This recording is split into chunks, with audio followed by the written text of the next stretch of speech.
It was the ugliest firearm America ever mass-produced, and it arguably saved the Allied war effort from grinding to a halt. The Thompson submachine gun represented perfection. Its body was carved from a solid block of forged steel, its wooden stock shone with a deep, rich luster, and the polished metal finish was so pristine, it could serve as a mirror. For every GI in the U.S. Army, it was an object of desire. Hollywood made it a star in gangster movies. High-ranking generals brandished it in official portraits. It was the defining American weapon of its era. But in 1943, it came with a staggering price tag of $225. In today's money, that's over $3,000 for a single unit. Thompson demanded extensive, precise machining by skilled artisans using specialized equipment. The United States, however, needed submachine guns by the million, not by the thousand, to wage a global conflict across 2 oceans and 3 continents. The economics were simply impossible. So the Army made a decision that left soldiers utterly bewildered. They sidelined America's most revered gun for the most hideous one imaginable. It was a crude tube of stamped metal that looked more like an automotive part than a weapon of war. Troops gave it mocking names like the cake decorator or the plumber's tool. Its most common nickname was the grease gun. And to add insult to injury, its designer wasn't even American. He was a German immigrant who had once developed machine guns for the Kaiser's army. To grasp why the United States military would abandon its most cherished firearm in the middle of a world war, you first must comprehend the sheer scale of the crisis America confronted in early 1942. The nation had just been thrust into the war. Japan's surprise attack had crippled the Pacific Fleet at Pearl Harbor. German U-boats were sinking supply ships in plain view of the Atlantic coast. Meanwhile, in North Africa, Rommel's Afrika Korps was relentlessly driving the British forces back towards Egypt. The U.S. Army faced the daunting task of expanding from a modest peacetime force of about 174,000 men to a staggering 8 million soldiers in under 3 years. Every single one of those men needed a weapon. Every infantry platoon required automatic firepower, and the Thompson, the one weapon capable of providing it, had become a critical bottleneck, suffocating the entire American rearmament program. How could they possibly arm millions of men? The Thompson M1928, conceived by General John Thompson in the 1920s for trench combat, missed the First World War. It was wildly over-engineered for a standard-issue weapon. Constructed with the fine tolerances of a luxury sporting rifle, its receiver was milled from a solid piece of forged steel, a process better suited for making durable engine blocks, not infantry arms. Its internal mechanisms demanded careful hand-fitting by experts. A single Thompson receiver could occupy a skilled machinist for the better part of a working day. The wooden furniture was carved and finished to a high commercial standard. The cut's compensator on the muzzle was a beautifully crafted piece of engineering, looking more at home on a competition pistol than a battlefield submachine gun. The Savage Arms Factory, under perfect conditions, could produce maybe a few hundred per day, but it was never enough. The Army's initial contracts were for hundreds of thousands of Thompsons, but even at maximum output, the factories couldn't meet the demand. Every single Thompson that left the assembly line consumed precious resources, skilled labor, critical tooling time, high-grade steel, and fine walnut. These were resources that could have been used for manufacturing rifle receivers, aircraft engines, or other vital machine gun parts. The Thompson was a resource hog that the war economy could no longer afford to feed. The numbers painted a stark, undeniable picture that no amount of tradition or pride could refute. At $225 per weapon, outfitting one infantry division with Thompsons was more expensive than equipping 2 divisions with its replacement, provided that replacement could be manufactured cheaply enough.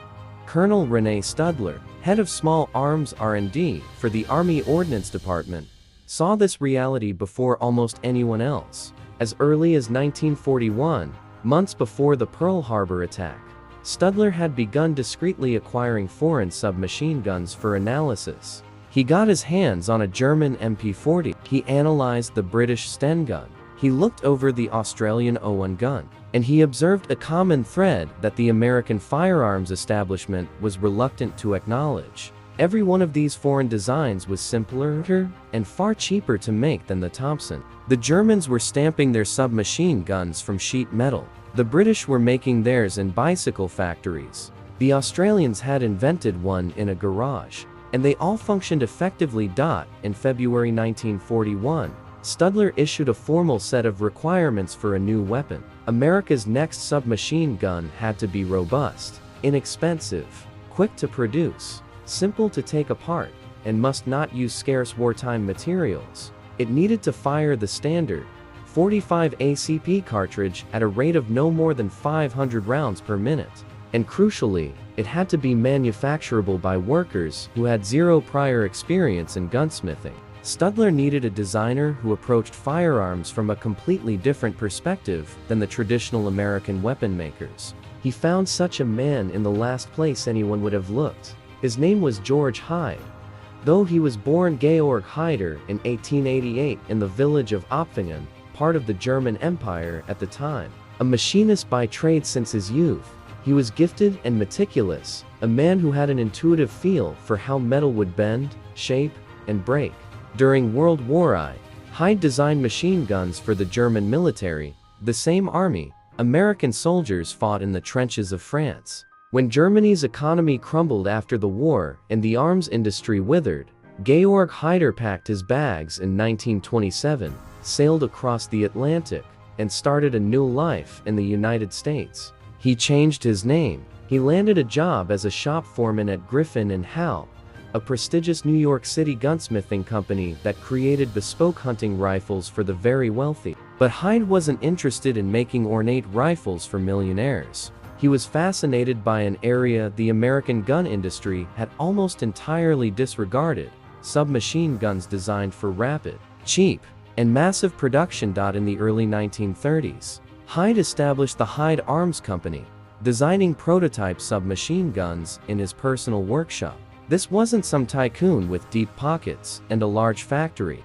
This was a single machinist with a small shop, his tools, and an idea that the American firearms industry considered almost blasphemous: that a submachine gun didn't need to be a masterpiece of art to be an effective tool of war. His Model 33 evolved into the Model 35, which was put through trials at the Aberdeen Proving Ground in the summer of 1939. The Army testers were impressed. The weapon offered clear benefits over the Thompson. It was lighter, simpler, and cheaper, but it also had durability issues, which the testers noted in their final report. The American gun establishment saw the results and interpreted them in their favor, concluding the weapon wasn't ready. Hyde, however, saw the same data and understood what they missed. The core design philosophy was sound. Even if the prototype needed work, he had dedicated a decade to building and testing submachine guns. He knew what failed and why. He understood which precise tolerances were necessary and which were just for show. His subsequent design, the M2, was actually chosen by the Army to replace the Thompson. It was formally adopted, contracts were prepared, and then production issues at the chosen factory led to the whole program being scrapped before a single M2 ever reached a soldier. Can you imagine that? Years of effort, two very promising designs, an official adoption by the military, and absolutely nothing to show for it. The American firearms industry had spurned him twice. The Army's bureaucracy had failed him once. A lesser person might have given up. Hyde was not a lesser person. He was a German immigrant in an industry that distrusted foreigners, living in a country on the verge of war with his homeland. He had a deep, personal need to prove himself that went far beyond mere engineering. Studler then set up Hyde to collaborate with Frederick Sampson, the chief engineer at the guide lamp division of General Motors in Anderson, Indiana. And here is where the story becomes truly remarkable. Guide lamp didn't produce weapons. Guide lamp produced headlamp assemblies for automobiles. They were a car parts plant. Their employees were experts at stamping sheet metal, welding frames, and putting components together on an assembly line. But they had never, in the company's entire history, built a single firearm. And that was precisely the point. If Hyde could invent a weapon that Guide Lamp's existing machinery and workforce could build, then virtually any factory in America with a stamping press could also produce it. The gun's production wouldn't rely on a few skilled gunsmiths. It would rely on America's vast industrial might. And that industrial capacity was the one resource the United States possessed in greater abundance than any other nation on Earth. Hyde and Sampson worked at a blistering, almost reckless, pace. The formal request had been made in February of 1941. By December 1942, less than 2 years later, the firearm had been designed, prototyped, tested at Aberdeen against competing designs, and officially adopted as the United States submachine gun, caliber .45 M3. It took only 7 months from the final design to the production contract. In the entire chronicle of American small arms development, there is no parallel to this achievement. What engineering made this possible? The M3's receiver, its main chassis, consisted of 2 stamped sheet steel halves welded together to create a cylinder. No intricate milling, no complex machining, just 2 flat pieces of metal pressed into a curved shape by a hydraulic die and then fused along the seam. Consider the difference between carving a cylinder from a solid steel block and bending 2 sheets around a form. One requires a vertical mill, a highly trained operator, and hours of painstaking work. The other requires a stamping press, a welding torch, and a few minutes. The entire weapon had only one set of precision machine parts: the bolt, barrel, and firing assembly. Everything else was stamped, bent, welded, or riveted. The wire stock was literally a bent piece of steel rod that slid into tubes on the receiver. It also served as a cleaning rod. It served as a disassembly tool. It even served as a wrench to remove the barrel cap. One part for functions. That isn't just material efficiency, it's a brilliant economy of thought.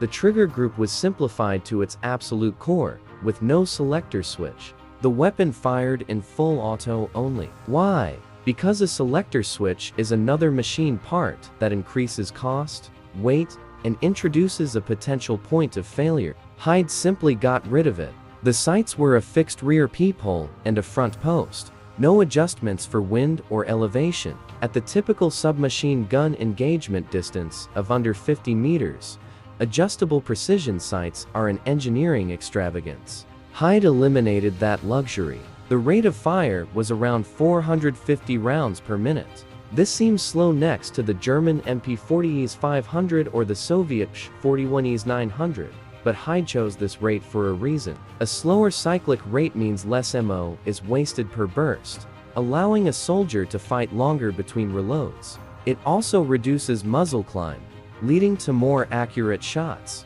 With the .45 ACP, a round that hits with the force of a freight train at close quarters, you don't need high volume. You need accurate placement. The M3's slow, rhythmic firing rate gave even poorly trained GIs a good chance of hitting their target.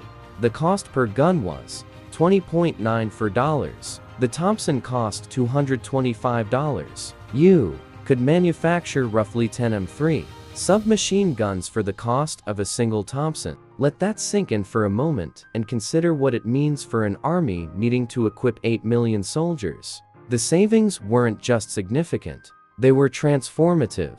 And the army pushed this logic to its most extreme conclusion. They officially classified the M3 as a disposable item. Not repairer, not serviceable, but disposable. If your M3 failed in combat, you didn't try to fix it. You threw it away and got a new one from the supply sergeant. No spare parts were made. No repair manuals were printed. No armorers were trained to service it. The weapon was intended to be used until it failed and then discarded like an empty shell casing. This concept horrified soldiers raised on the ethos of caring for their weapon like a part of themselves. But from a logistical perspective, it was genius. Why waste time and skilled labor repairing a $20 gun when a brand new one could be issued in seconds? The math of disposability only works if the item is cheap enough to be thrown away. Hyde had made it exactly that cheap. Guide Lamp, the Headlight factory, started shipping finished guns from its assembly line in May of 1943. Early production was slow. Only 900 units were finished by July.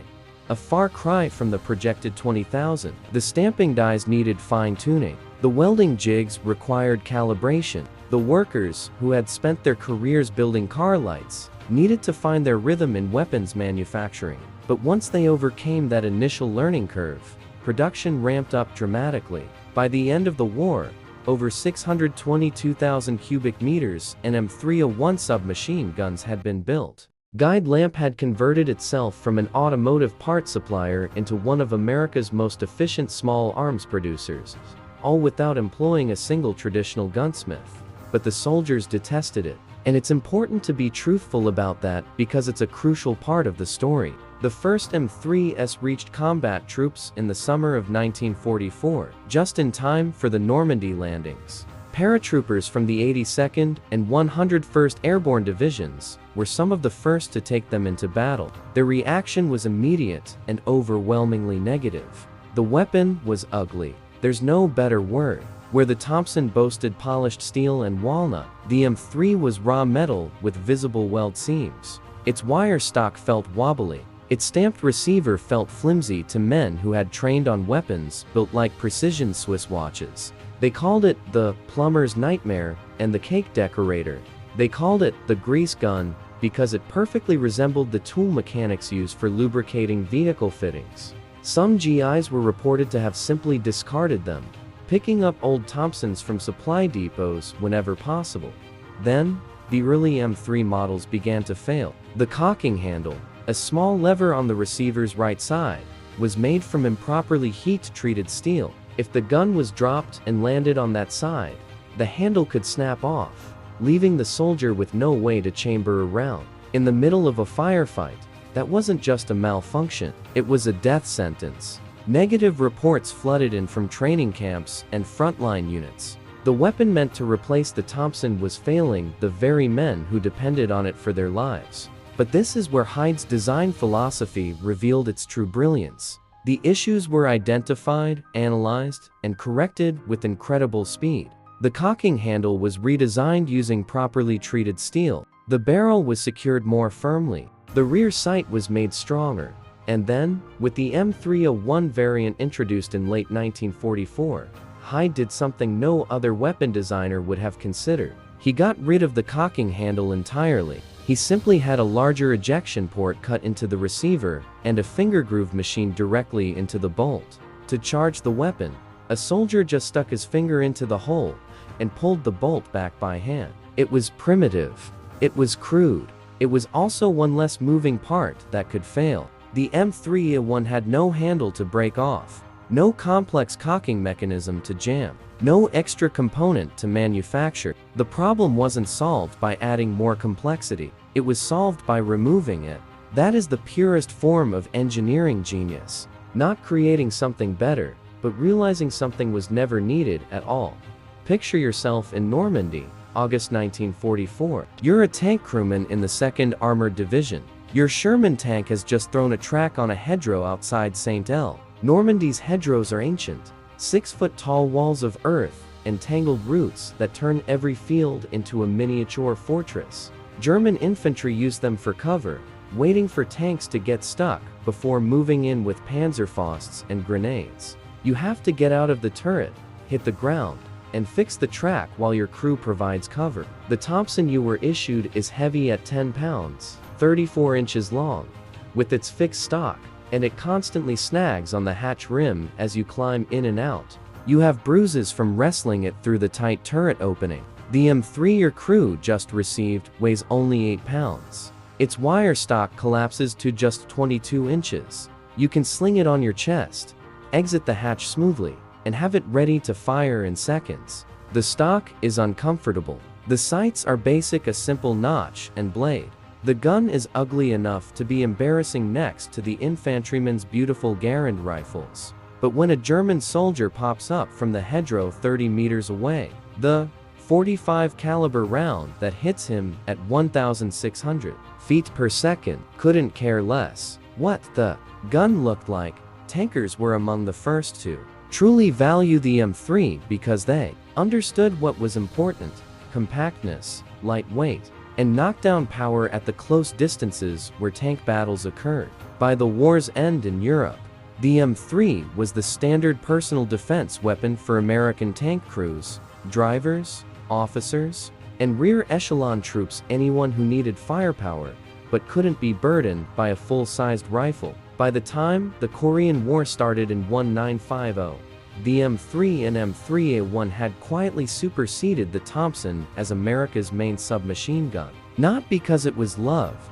but because it worked. It was available in huge numbers, and it just kept functioning, no matter how terribly it was abused. And this is where a comparison to its German counterpart gets fascinating. The MP40, the weapon Studler had examined before the M3 was even a concept, was itself a well-made, stamped metal submachine gun. But it had a major flaw that German soldiers found in Russia and American soldiers never had with the M3. The MP40's double-column, single-feed magazine was susceptible to jamming if dirt or sand entered the feed lips. In the North African desert and the frozen mud of the Eastern Front, this was a constant and sometimes deadly issue. The M3's magazine, a simple 30-round single-column box, was less sophisticated on paper, but far more dependable in the field.